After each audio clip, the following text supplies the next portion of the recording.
Usai menerima abolisi dari Presiden RI Prabowo Subianto yang menghapus semua tuntutan hukum terhadap dirinya, Thomas Trikase Lembong mengambil langkah hukum lanjutan untuk menyoroti proses persidangan yang pernah dijalani. Tom Lembong melalui kuasa hukumnya mengajukan laporan ke Komisi Yudisial dan menilai majelis hakim yang mengadili kasus dugaan korupsi impor gula telah melanggar kaidah etik dan profesionalisme. Pelaporan bukan sebagai upaya menolak putusan pengadilan, melainkan bentuk perjuangan agar mekanisme hukum berjalan adil, transparan, dan bebas dari politisasi. Kuasa hukum Tom Lembong juga melaporkan ke Badan Pengawasan Keuangan Pembangunan BPKP dan Ombudsman, di mana tim hukum mempertanyakan keprofesionalan tim penghitung kerugian negara dengan audit yang dianggap salah, tidak profesional, dan cenderung membuat kesimpulan yang tak sesuai fakta persidangan. Dia cenderung membuat kesimpulan-kesimpulan yang tidak sesuai dengan fakta persidangan. Salah satu lagi contoh kesimpulan yang tidak sesuai dengan fakta persidangan adalah kesimpulan mengenai Pak Rahmat Gobel tidak ingin meneruskan operasi pasar. Padahal bukan Pak Rahmat Gobel tidak ingin meneruskan. Keterangan Pak Rahmat Gobel sudah sangat jelas bahwa dia tidak sempat menandatangani perpanjangan karena sudah diganti. Surat itu belum sampai 2 minggu dan itu dia sudah diganti. Nah, cara pola penegakan hukum yang seperti ini yang dilakukan oleh hakim inilah yang kita ingin ada koreksi. Seharusnya dia bertindak secara seimbang ya, atau menjunjung tinggi asas imparsial itu dan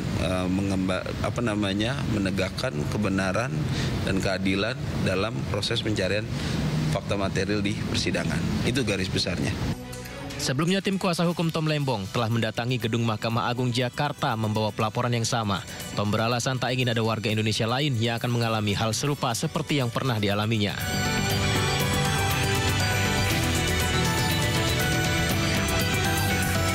Pemirsa, Hotman Paris selaku kuasa hukum 9 terdakwa dari pihak korporasi meminta Kejaksaan Agung mencabut dakwaan dalam kasus impor gula di lingkungan Kementerian Perdagangan. Hal ini dinyatakan menyusul abolisi yang diberikan Presiden Prabowo kepada ex-Menteri Perdagangan Tom Lembong. Menurut Hotman, proses hukum kasus impor gula seharusnya dihentikan usai Tom Lembong mendapatkan abolisi dari Presiden.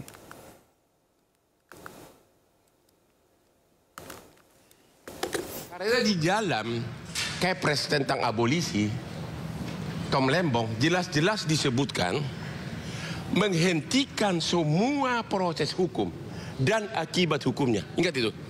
Menghentikan semua proses hukum dan akibat hukumnya. Ya, proses hukum apa? Ya kasus gula. Kasus impor gula. Jadi hanya dari situ aja sebenarnya kejaksaan seharusnya mensukseskan program dari Bapak Presiden. Jadi ini sangat perlu demi wibawa dari Bapak Presiden kita. Ya. Jadi kita menghimbau kepada Bapak Jaksa Agung ya agar mensukseskan program abolisi dari Bapak Presiden ini yang jelas-jelas dalam Kepres itu jelas-jelas menyebutkan bahwa semua proses hukum dan akibat hukumnya ditiadakan. Dihentikan. Tentu kasus mana? Ya kasus gula, kasus impor gula. Hanya dari situ aja sudah merupakan demi hukum semua kasus terkait kasus gula ini harus dihentikan. Apalagi, ya ini paling penting ini, dalam surat dakwaan yang pelaku utama adalah Tom Lembong yang menyuruh. Sedangkan klien kami ini adalah hanya turut serta. Penyertaan aja. Pelaksana tugas. Kasus korupsi impor gula yang melibatkan Tom Lembong dan juga ada kasus suap pergantian antar waktu yang melibatkan juga Hasto Kristianto yang mendapat abolisi dan amnesti ternyata ini belum berakhir. Lalu apakah ini murni penegakan hukum atau hanya sandiwara politik para punggawa hukum dan juga pemegang kekuasaan? Pak Suhadi, tadi kita sudah dengar juga memang ada Tom Lembong mengajukan melaporkan ya hakim. Kemudian Bang Hotman juga kemudian mengatakan bahwa ini kasus harusnya dihentikan karena tokoh yang maksudnya di dalam kasus impor gula ini sudah mendapatkan abolisi. Nah, bagaimana Anda menyikapi permohonan penghentian perkara ini oleh 9 korporasi yang kemudian berlanjut juga dengan pelaporan hakim itu? Ya, barangkali yang saya mau sikapi berkaitan dengan masalah pelaporan hakim. Kalau menurut saya itu nggak tepat ya. Karena kenapa? kita kan melihat konteks persidangan itu diawali dari adanya dakwaan, surat dakwaan. Terus kemudian berlanjut kepada setelah itu persidangan dan kemudian tuntutan. Di mana di dalam tuntutan itu dinyatakan bahwa Tom Lembong itu dinyatakan bersalah dan dinyatakan harus dihukum. Kemudian pengadilan ya atas tuntutan tersebut berdasarkan fakta-fakta persidangan itu dinyatakan bahwa memang ada bukti bahwa di sana ada suatu perbuatan pidana sebagaimana dimaksud dalam pasal 2 Undang-Undang Tipikor ya. Jadi kalau kita melihat pada parameter kerja pengadilan itu harusnya nggak boleh. Jadi kalau seandainya keputusan seperti ini yang saya katakan ini kan keputusan politik bukan keputusan hukum. Jadi kalau seandainya dikaitkan seperti ini akan menjadi problem baru dalam penegakan hukum, di mana nanti hakim akan takut melakukan persidangan yang berkaitan dengan masalah kasus-kasus korupsi. Ini kan jadi nggak bagus Presiden kalau ini terus kemudian dibiarkan gitu. Jadi saya nggak setuju. Saya nggak setuju kalau seandainya hakim itu dilaporkan. Hakim itu kan sudah menjalankan tugasnya, tupoksinya sebagai hakim dalam mengadili dan memeriksa perkara ini. Itu. Baik, nah ini sudah bergabung juga bersama kita Pak Zaid Musafi, kuasa hukum dari Tom Lembong. Apa tanggapan Anda, Pak? Iya. Pendapat yang tadi saya dengar ya silakan aja, nggak setuju. Tapi gini, fakta persidangan dilihat nggak? Materi persidangan dilihat nggak? Bagaimana perilaku dan kode etik hakim dilaksanakan dalam proses persidangan? Asas hukum yang paling penting yang harus kita junjung tinggi adalah presumption of innocent, bukan presumption of guilty. Nah, kalau hakim sudah sedari awal sudah ingin menghukum dengan pola-pola penegakan pertanyaan yang menyudutkan, bahkan menyimpulkannya itu sudah memojokkan terdakwa, buat apa lagi pengadilan? Langsung aja habis dakwaan diputus, nggak usah kita bersidang.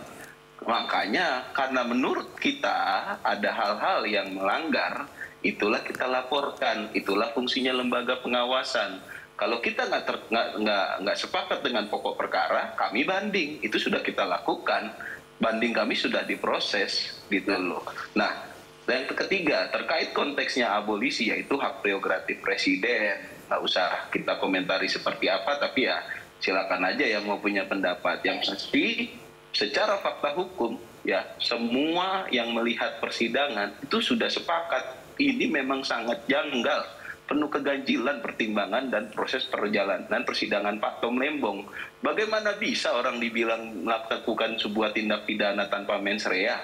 Ini kan hancur teori dalam hukum pidana kalau seperti ini ceritanya. Dibilang terbukti buktinya yang mana yang mengarah itu kan tentu tidak bisa seperti itu. Makanya konteksnya kita laporkan terkait kode etik dan perilaku. Masalah nanti diputusnya apa ya terserah Mahkamah Agung dan Komisi Yudisial dong. Kita punya hak kok untuk melaporkan itu. Baik, silakan Pak Suhadi. Baik, saya mau tanggapi. Kalau kita berbicara tentang mens rea dan lain sebagainya, saya punya argumentasi sendiri.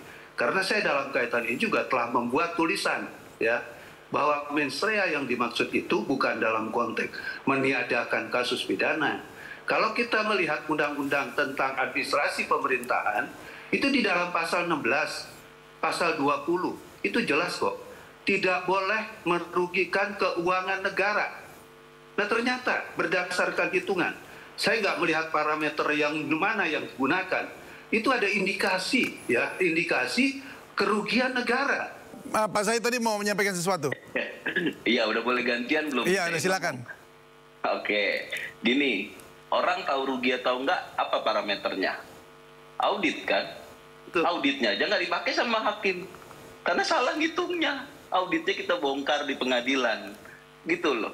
Ya, sekarang gini, orang dibilang merugikan keuangan negara. Cara ngitungnya gimana? Auditnya dibongkar, auditnya nggak dipakai sama hakim dan nggak dipertimbangkan oleh hakim.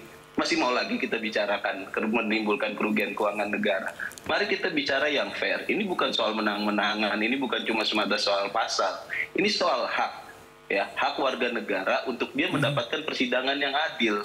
gitu loh. Nah, Oke, Pak Zaid, jadi nanti akan maju ke MA itu dasarnya apa? Jadi dengan salah satunya apakah dengan abolisi begitu? Maju juga? Oh bukan. Konteksnya beda. Jadi ada atau tidak adanya abolisi, tindakan dan perilaku hakim yang menurut kita tidak sesuai etik dan melanggar asas profesionalitas terkait hakim, itu yang kita ajukan. Jadi nggak ada korelasinya dengan abolisi. Jadi tindakan-tindakan menyudutkan majelis pada saat persidangan, pada saat ini, itu yang kita laporkan kepada Mahkamah Agung dan Komisi Yudisial. Ini tidak membicarakan pokok perkaranya, karena pokok perkara itu ranahnya adalah ranah banding, dan itu kita sudah mengajukan banding. Tapi atas keputusan Presiden karena diterbitkan abolisi, ya kita sangat menghormati dan berterima kasih atas keputusan tersebut. Artinya apa? Presiden melihat gitu loh, wah, proses penegakan hukum yang seperti ini nggak bisa dibenarkan. Bagaimana bisa proses penegakan hukum yang seperti sudah banyak kok bisa dilihat. Jangan saya yang bicara deh kalau saya nanti dipandang subjektif. Tapi silakan aja buktikan. Kita sudah melampirkan seluruh dokumen, bukti dan video persidangan di Voice of Tom, itu bisa dilihat. Jadi sebaiknya sebelum berkomentar tentang kasus Pak Tom Lembong ini dipelajari dulu agar dalam memberikan komentar kita sesuai dengan fakta-fakta gitu loh. Jangan kita berasumsi dengan menggunakan pasal-pasal. Menurut Anda ya, dari sisi seorang pengamat politik gitu, apakah pemberian abolisi ini kemudian ini menjadi apa namanya ya, ada motif di balik ini untuk mungkin membuat rekonsiliasi kah, atau kemudian ingin menempatkan posisi yang strategis masing-masing, baik itu pemerintah ataukah itu juga politisi? Seperti apa yang Anda lihat? Ada apa sih sebenarnya ini? Ya, saya kira Mas, kalau kita mendengarkan argumentasi yang disampaikan oleh Menteri Hukum bahwa salah satu alasan memberikan amnesti dan abolisi itu kan alasan kebangsaan untuk menciptakan kondusivitas dan kerjasama politik dengan berbagai pihak. Kalau mau jujur sebenarnya belum ada argumen-argumen hukum yang bisa kita tangkap. Konteks itulah yang kemudian ditafsirkan oleh publik, karena amnesti dan abolisi itu adalah subjektivitas dari seorang presiden. Tentu ada kalkulasi politik yang diperhitungkan. Saya menduga dan menggarisbawahi yang disebut dengan politik kebangsaan itu supaya tidak terjadi kegaduhan dan huru-hara. Karena apapun judulnya, sejak terjadi proses hukum kepada Tom Lembong dan Hasto sejak berapa bulan yang lalu, saya kira narasi-narasi yang berkembang kan cukup luar biasa. Narasi politiknya itu dinilai jauh lebih kentara dibandingkan persoalan hukum yang menjerat kedua tokoh ini.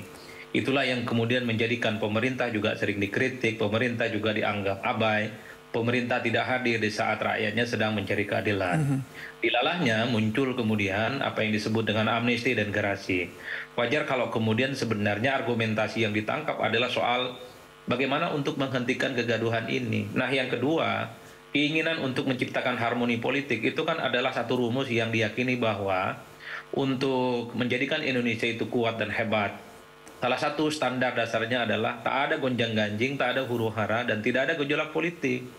Karena kalau kita mau jujur sebenarnya sepanjang proses hukum yang terjadi pada Tom Lembong dan Hasto, itu kan gonjang-ganjing terkait dengan kepastian hukum di Indonesia kan ngeri-ngeri sedap. Itulah yang dikhawatirkan investor dari luar, orang yang mau tanam investasi di Indonesia. Kita khawatir, ketakutan, karena persoalan supremasi hukum di kita itu dinilai tidak memenuhi unsur-unsur keadilan. Wajar kalau kemudian sebenarnya amnesti dan abolisi dibaca oleh publik sebagai upaya untuk menghentikan kegaduhan itu. Dan kita bisa cek selama 3 hari 4 hari ini, setelah ada amnesti dan abolisi, saya kira tuduhan-tuduhan kriminalisasi, target politik itu tidak lagi berkembang. Baik, kalau bicara apa yang Anda sampaikan tadi, maka saya harus ke Pak Zaid ini. Apakah kemudian ini akan berhenti sampai di sini, atau memang ini malah akan berlanjut dan kemudian dijadikan sebuah momentum begitu untuk kemudian saya nggak tahu mau ngapain ke depannya ini Pak Tom Lembong. Ya, yang pertama yang perlu digarisbawahi adalah Pak Tom Lembong melaporkan baik itu hakim ataupun auditor BPKP itu bukan dalam semangat balas dendam. Itu yang harus dicatat yang pertama. Yang kedua, catatan-catatan yang pertama tadi itu kami berikan dasar-dasarnya, baik dasar secara bukti, dasar secara teori, dan dasar secara ketentuan-ketentuan hukum yang berlaku. Yang ketiga, apa tujuan dari poin 1 dan poin 2 tadi di atas adalah agar tidak ada lagi masyarakat yang mengalami hal yang sama yang dialami oleh dirinya, gitu. Seperti fakta sekarang, ini kan kebenaran benar-benar menemukan jalannya. Setelah proses persidangan diputuskan bersalah, diterbitkan abolisi dan beliau keluar dari tahanan, Pak Jokowi baru ngaku, iya itu perintah saya. Lah sekarang pertanyaannya adalah, kalau gitu kenapa Pak Jokowi sedari awal tidak dimintai keterangan kalau itu adalah pelaksanaan perintah dari Pak Jokowi? Nah ini kan ada dugaan diskriminasi atas proses penegakan hukum terhadap Pak Tom Lembong. Nah inilah proses-proses seperti ini yang tidak diharapkan oleh Pak Tom ke depan. Sesuai janjinya, karena dia merasa kasusnya ini didampingi oleh masyarakat luas, baik dalam opini ataupun pembuktian di persidangan. Sebagai kita bisa lihat kok setiap persidangan beliau itu selalu ramai dilihat publik, ya kan. Nah dia sekarang akan ibaratnya mengambil peran untuk mengembalikan atau membayar semua sumbangsi yang sudah dia terima, support yang dia terima, agar ke depan ada perbaikan. Ya, goalsnya itu ada perbaikan. Tidak ada lagi proses penegakan hukum yang seperti yang dialami dirinya. Ingat baik-baik, dia dikatakan merugikan keuangan negara, ditetapkan tersangka dan ditahan saat tidak ada audit.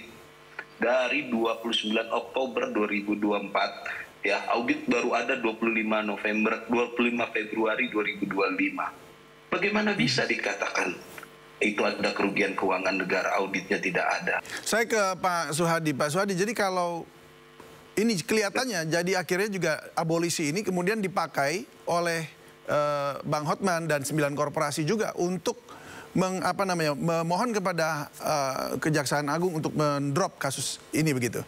Nah, kalau menurut Anda bagaimana? Apakah ini memang bisa dilakukan seperti itu? Ya, kalau kaitan orang berjuang dan lagi memperjuangkan kliennya, itu sah-sah saja. Tetapi kita harus melihat dalam konteks ini. Pasal yang digunakan juga kan berbeda. Kalau saya lihat dalam pasal-pasal yang berkaitan dengan korporasi, itu adalah pasal 55. Ya, pasal 55 itu penyertaan, ya, pasal penyertaan. Dalam kaitan pasal penyertaan, kalau kita melihat kepada korelasi besarnya, terutama dalam hukum pidana biasa, ya, bukan lex spesialis dalam undang-undang tindak pidana korupsi yang tidak mengenal pasal 2, itu mungkin bisa juga menjadi kelanjutan atau bagian dari perjuangan. Tapi kalau kita melihat dalam undang-undang korupsi, kan ada suatu pembeda di dalam persoalan ini. Karena kenapa? Ya, tadi dalam pasal 2 sudah dikatakan bahwa, ya, dapat orang yang menimbulkan kerugian negara atau orang yang mengakibatkan kerugian daripada negara, ya, itu. Mungkin kalau misalnya dalam kaitan ini Tom Lembong, ya, berkaitan dengan masalah tadi dikatakan tidak ada mens rea, ya, atau tidak ada niat jahat, dan dia tidak menggunakan uang dalam konteks ini, itu bisa menjadi maklum. Mas Adi Pra, ini yang saya ingin tanyakan betul-betul dari pandangan Anda nih, ya. Semua kasus ini, apakah ini memang katanya dikaitkan bermuara ya dari Solo begitu? Saya tidak mau berspekulasi dan prediktif, Mas, tapi memang argumen-argumen yang dibangun, yang kita dengarkan sepanjang proses hukum yang terjadi dengan Tom Lembong dan Hasto itu kan narasi politik. Katanya ditarget gara-gara salah pilih kawan, gara-gara salah kalah dalam pilpres, karena dinilai terlampau kritis terhadap pemerintah sebelumnya dan seterusnya dan seterusnya. Bahkan ada yang berani menyebut ini pasti playmaker nih, nomor punggungnya pasti nomor punggung 7 dan seterusnya. Tapi bagi saya secara prinsip apa yang terjadi hari ini ada amnesti dan abolisi itu kan dikait-kaitkan soal upaya untuk mengoreksi bagaimana proses peradilan selama ini yang dinilai tidak menunjukkan bagaimana akses keadilan itu bisa didapatkan oleh siapapun. Karenanya banyak sekali pihak yang berharap dengan adanya amnesti dan abolisi ini menjadi momentum supaya jangan lagi misalnya hukum itu dijadikan sebagai komoditas untuk persoalan politik apapun. Sering kita mendengarkan pemimpin-pemimpin di Republik ini mengatakan, tunggulah kehancuran sebuah bangsa jika seorang penguasa, jika seseorang itu merasa di atas hukum dan kemudian menjadikan hukum semau-mau sesuai dengan kehendak dan kehendak politiknya. Itulah yang saya kira bisa kita tangkap sebenarnya. Supaya di kemudian hari hukum adalah hukum, politik adalah hukum, supaya hukum adalah hukum dan politik adalah politik, yang saya kira jangan lagi dicampur baurkan supaya kita ingin supremasi hukum, penegakan hukum sesuai dengan ekspektasi. Karena salah satu kunci supaya kita itu menjadi bangsa yang kuat, bangsa yang hebat dan dipercaya oleh pihak luar, hukumnya jangan dimain-mainin, Mas. Kan kuncinya di situ. Kami tangkap maksudnya, Pak. Terima kasih banyak Pak Suhadi, tim hukum Merah Putih, dan juga pengamat politik Mas Adi Praetno, dan juga kuasa hukum Tom Lembong, Zaid Musafir. Terima kasih banyak, salam sehat selalu.